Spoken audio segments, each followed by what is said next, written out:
నీ కథ ముగింపు లేనిదై సదా సాగదా.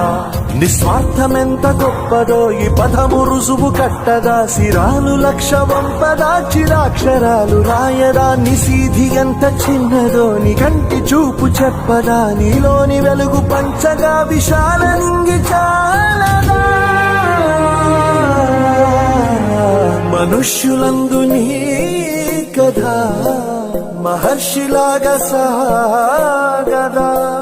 మనుష్యులందు నీ కథ మహర్షిలాగా సాగదా.